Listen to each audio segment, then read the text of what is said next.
ওম শান্তি। আজ 26শে অক্টোবর 2024 প্রাত মুরলি। বাবা আজ বলেছেন, মিষ্টি বাচ্চারা, সর্বশক্তিমান বাবা এসেছেন তোমাদের শক্তি প্রদান করতে। তাকে যত স্মরণ করবে ততই শক্তি মিলতে থাকবে। আজকের মুরলির প্রশ্ন, বাচ্চারা, এই ড্রামাতে সব থেকে ভালো পার্ট তোমাদের, তা কিভাবে? উত্তর, বাচ্চারা, তোমরাই এই অসীম জগতের বাবার হও। ভগবান টিচার হয়ে তোমাদের পড়ান। তাহলে তোমরা তো ভাগ্যশালী হলে, তাই না? বিশ্বের মালিক তোমাদের অতিথি হয়ে এসেছেন। তিনি তোমাদের সহযোগিতায় এই বিশ্বের কল্যাণ করেন। বাচ্চারা, তোমরা তাকে ডেকেছ, আর বাবাও এসেছেন। এ হলো দুই হাতের তালি। এখন বাবার কাছ থেকে বাচ্চারা তোমরা সম্পূর্ণ বিশ্বে রাজত্ব করার শক্তি প্রাপ্ত করো। ওম শান্তি। মিষ্টি মিষ্টি আত্মারূপী বাচ্চারা আত্মাদের পিতার সামনে বসে আছে। তারা শিক্ষকের সামনে বসে আছে, আর তারা এও জানে যে এই বাবা গুরু রূপে এসেছেন বাচ্চাদের নিয়ে যাওয়ার জন্য। বাবাও বলেন, হে আত্মারূপী বাচ্চারা, আমি এসেছি তোমাদের এখান থেকে নিয়ে যাওয়ার জন্য। এই পুরনো দুনিয়া পুরনো হয়ে গেছে, আর তোমরা এও জানো যে এই দুনিয়া হলো ছিছি। বাচ্চারা, তোমরাও ছিছি হয়ে গেছো। তোমরা নিজেরাই নিজেদের বলো, পতিত পাবন বাবা, তুমি এসে আমাদের মতো পতিতদের দুঃখধাম থেকে শান্তিধামে নিয়ে যাও। এখন তোমরা যখন এখানে বসে আছো, তখন তোমাদের এই কথা মনে আসা চাই। বাবাও বলেন, আমি তোমাদের ডাকে, তোমাদের আমন্ত্রণে এখানে এসেছি। বাবা স্মরণ করিয়ে দেন, বরাবর তোমরাই তো ডাকতে, এসো। এখন আমাদের সেই স্মৃতি জাগ্রত হয়েছে যে আমরাই ডেকেছি। ড্রামা অনুসারে বাবা এখন এসেছেন পূর্বকল্পের উদাহরণস্বরূপ। ওরা তো প্ল্যান বানায়, এও শিব বাবার প্ল্যান। এই সময় সকলেরই তো নিজের নিজের প্ল্যান আছে, তাই না? 5 বছরের প্ল্যান বানায়, তাতে এই করবে। দেখো কথা কিভাবে মিলে যায়।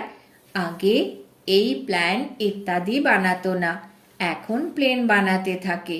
বাচ্চারা, তোমরা জানো আমাদের বাবার প্ল্যান হলো এই। ড্রামার নিয়ম অনুসারে 5000 বছর পূর্বে আমি এই প্ল্যান বানিয়েছিলাম। তোমরা মিষ্টি মিষ্টি বাচ্চারা, যারা এখানে খুব দুঃখী হয়ে গেছো, বেশ্যালয়ে পড়ে আছো, আমি এখন এসেছি তোমাদের শিবালয়ে নিয়ে যেতে। ওই শান্তিধাম হলো নিরাকারী শিবালয়, আর সুখধাম হলো সাকারী শিবালয়। বাচ্চারা, এই সময় বাবা তোমাদের রিফ্রেশ করছেন। তোমরা তো বাবার সম্মুখে বসে আছো, তাই না? বুদ্ধিতে তো এই নিশ্চয়তা এসেছে যে বাবা এসেছেন। বাবা শব্দটি খুব মিষ্টি। তোমরা এও জানো আমরা আত্মারা ওই বাবার সন্তান। এরপর ভূমিকা পালন করার জন্য এই বাবার হই। তোমরা কত সময় এই লৌকিক বাবাকে পেয়েছ? তোমরা সত্যযুগ থেকে শুরু করে সুখ আর দুঃখের অভিনয় করে এসেছ। তোমরা এখন জানো আমাদের দুঃখের পাঠ সম্পূর্ণ হয়েছে, সুখের পাঠও সম্পূর্ণ 21 জন্মের জন্য করেছি। এরপর অর্ধেক কল্প দুঃখের পাঠ করেছি। বাবা তোমাদের স্মরণ করিয়ে দিয়েছেন। বাবা জিজ্ঞাসা করেন, বরাবর এমনই তো ছিল, তাই না? এখন আবার তোমাদের অর্ধেক কল্প সুখের অভিনয় করতে হবে। এই জ্ঞানে তোমাদের আত্মা পরিপূর্ণ থাকে, পরে আবার খালি হয়ে যায়। বাবা আবার তোমাদের পরিপূর্ণ করেন।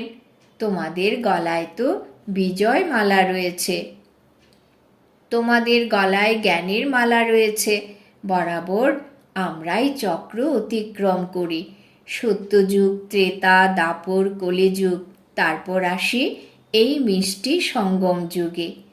এই যুগকে মিষ্টি বলা হবে, শান্তিধাম কোনো মিষ্টি নয়। সব থেকে মিষ্টি হলো পুরুষোত্তম কল্যাণকারী সঙ্গম যুগ। এই ড্রামাতে তোমাদেরও ভালোর থেকে ভালো পার্ট আছে।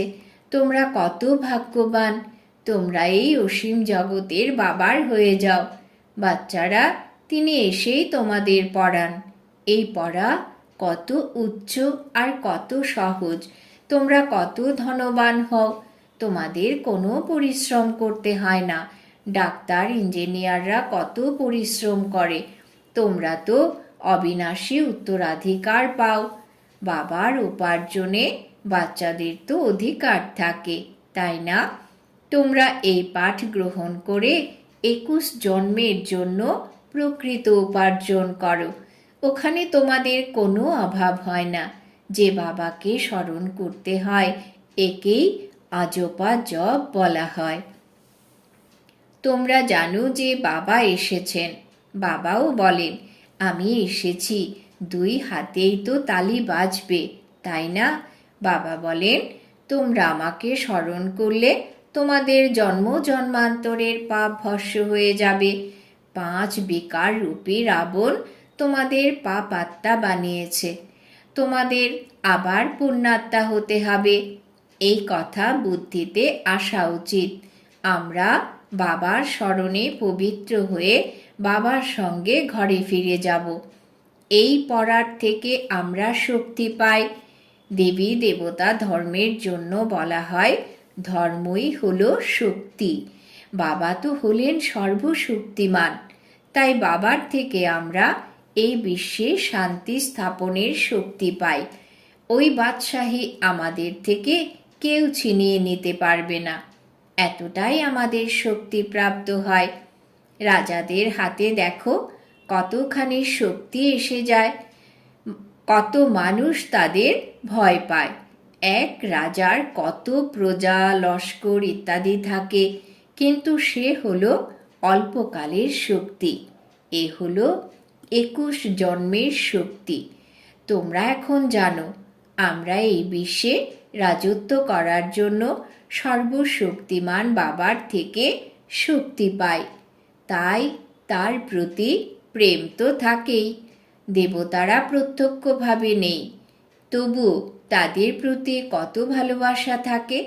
তারা যখন সামনে থাকবেন, তখন প্রজাদের তাদের প্রতি কত প্রেম থাকবে।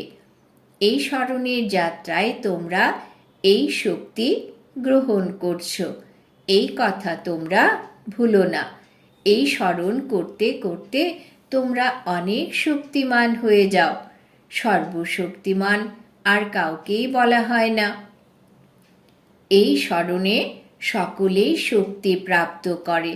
এই সময় কারোরই কোনো শক্তি নেই, সকলেই তমপ্রধান। এরপর সমস্ত আত্মারা একের থেকেই শক্তি পায়। তারপর নিজের রাজধানীতে গিয়ে নিজের নিজের ভূমিকা পালন করে।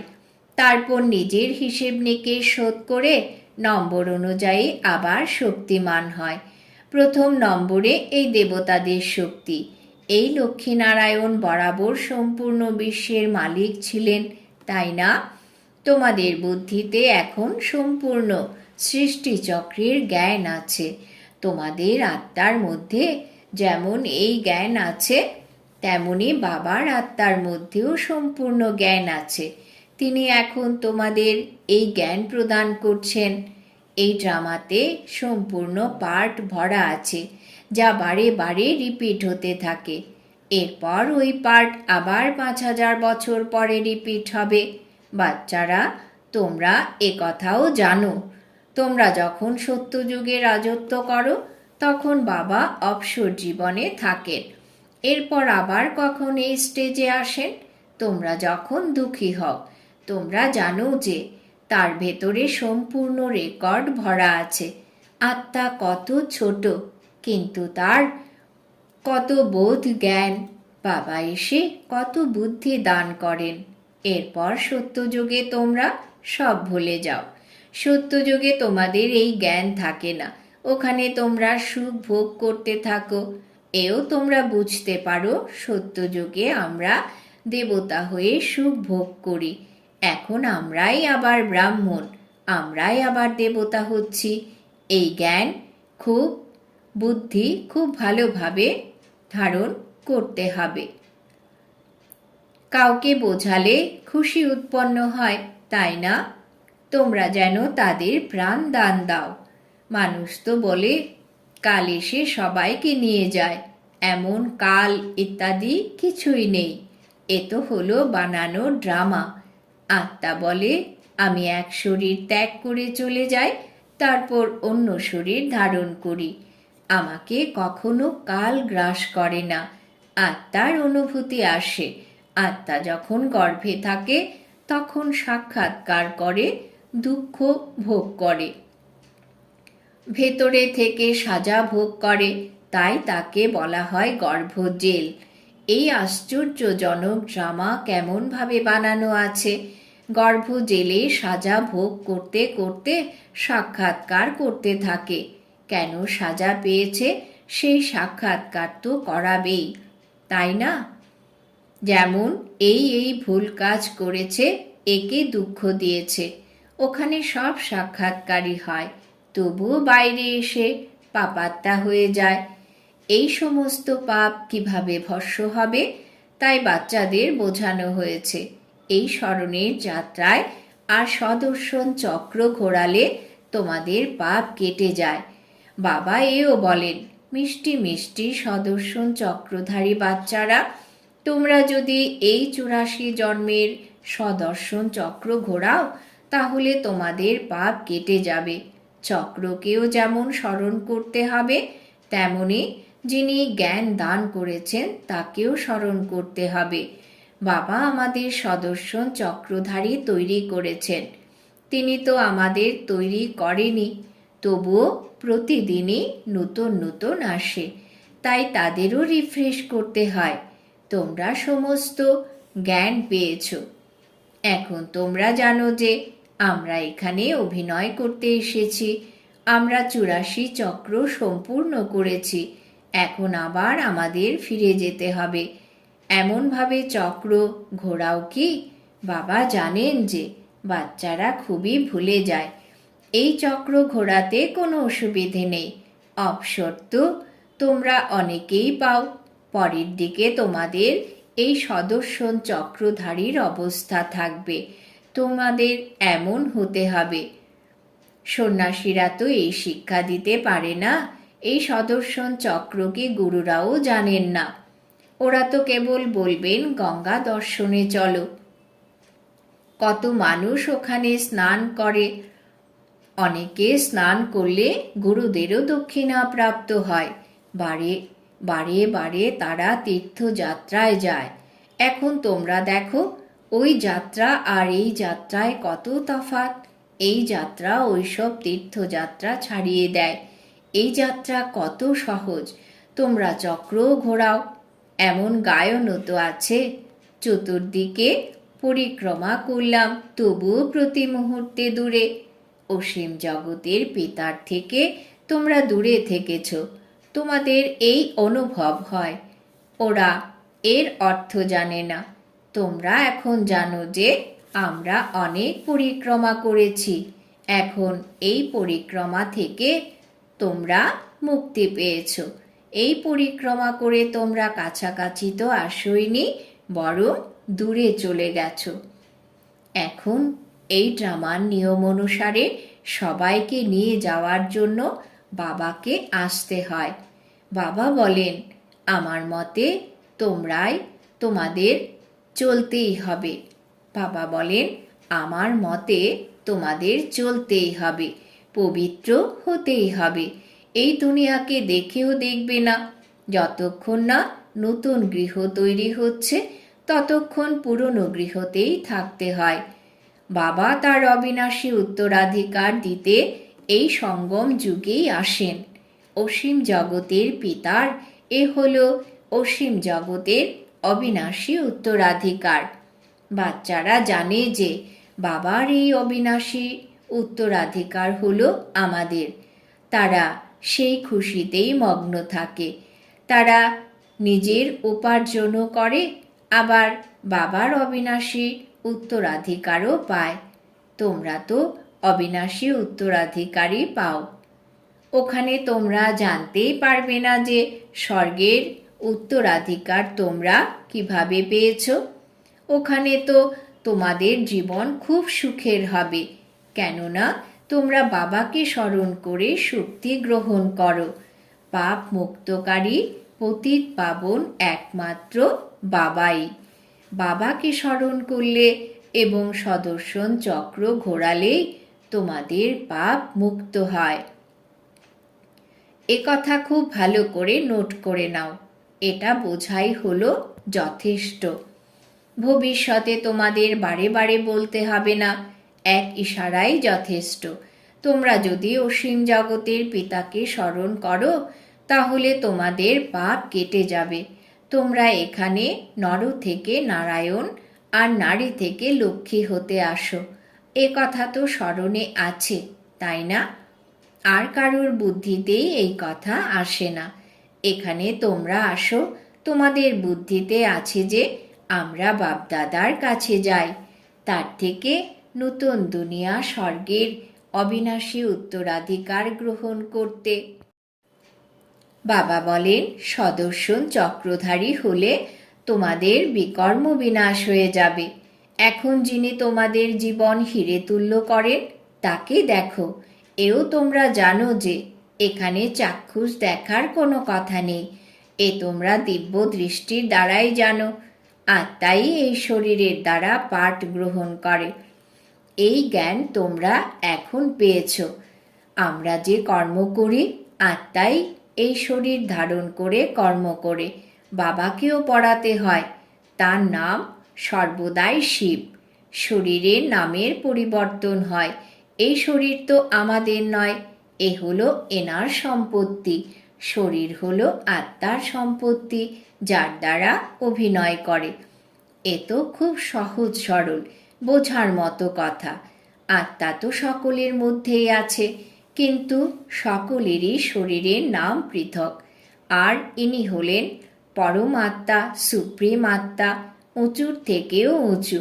এখন তোমরা বুঝতে পারো ভগবান তো একজনই, তিনিই সৃষ্টিকর্তা, বাকি সকলেই হলো রচনা, যারা অভিনয় করে।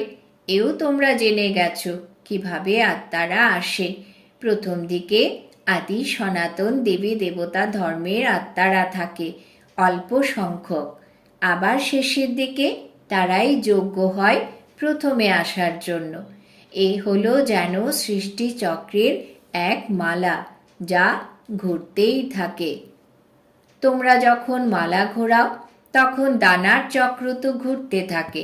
সত্যযুগে সামান্যতম ভক্তিও থাকে না।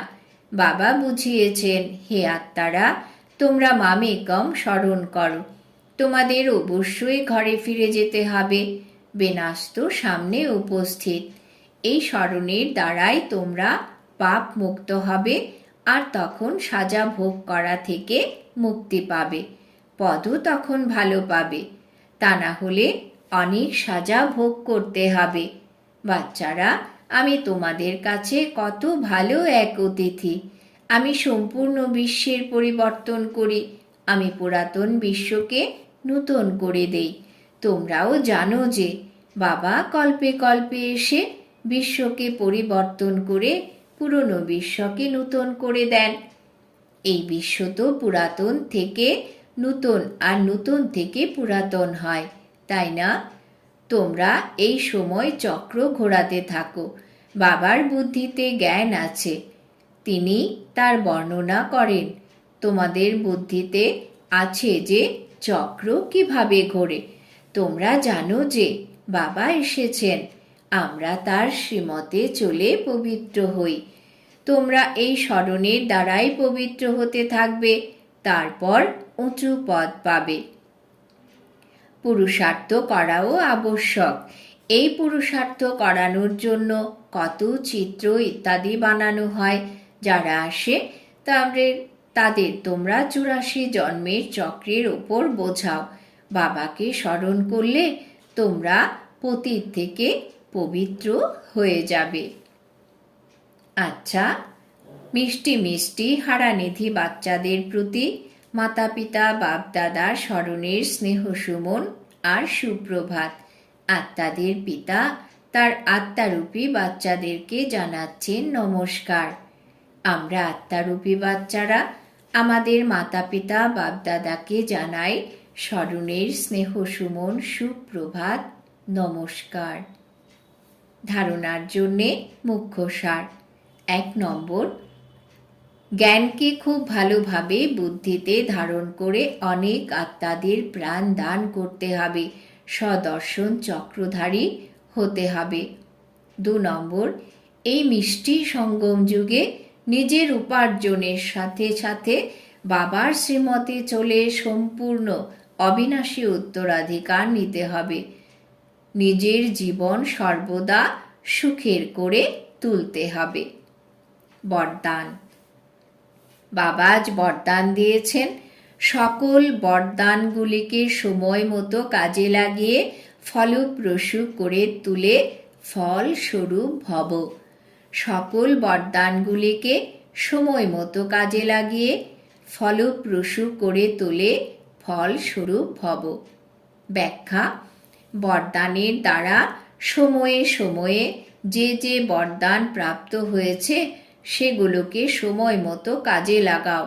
বরদান শুনেই কেবল খুশি হয়ে যেও না যে আজ খুব ভালো বরদান ছিল। বরদানকে কাজে লাগালে তবেই বরদান কায়েম থাকে। বরদান তো হলো অবিনাশী বাবার, কিন্তু তাকে ফলপ্রসূ করতে হবে। তার জন্য বরদানকে বারে বারে স্মৃতির জল দাও। বরদানের স্বরূপে স্থিত হওয়ার রৌদ্র দাও, তবে বরদানের ফল স্বরূপ হয়ে যাবে। স্লোগান।